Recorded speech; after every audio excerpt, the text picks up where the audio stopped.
This is just a list I put together, and if you have more, then let me know. This is everything that certainly not everything, but this is things that have been revealed by this moment in history. The horror show that we're seeing right now.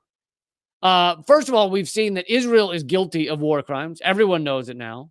Even those trying to defend Israel see that it's guilty of war crimes. Even Amnesty International, which was very slow to call Israel an apartheid state, very slow to stand up and speak out against the harm done to Palestinians. Even Amnesty International has said Israel's committing war crimes. They're using munitions, phosphorus, white phosphorus, banned by the Geneva Conventions and other international law. So we now know that without a doubt. Massive number of war crimes. Israel is an apartheid state. I don't know if there aren't many who can still argue against that. The U.S. will back Israel no matter what level of atrocities Israel is willing to commit. The U.S. will not stop. We will not even really pressure them to stop. The American people have seen through the U.S. propaganda in a big way. To have 65% of this country say there should be a ceasefire when 0% of our government say there should be a ceasefire, that is the American people really in a very large way seeing through the propaganda that we are fed on a day-to-day basis from our absolutely garbage, dumpster fire mainstream media.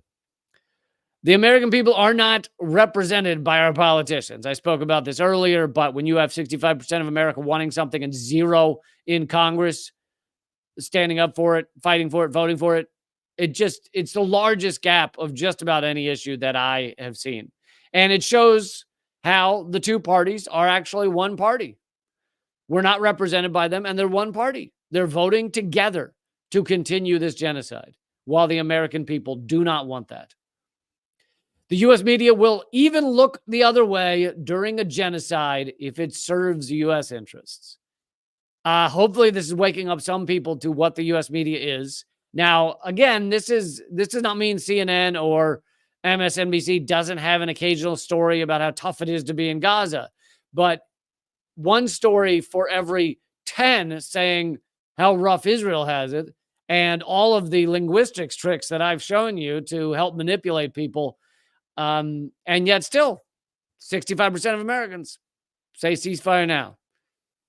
So the mainstream media, I mean, hopefully a lot more people are seeing how much bullshit they're pumping out.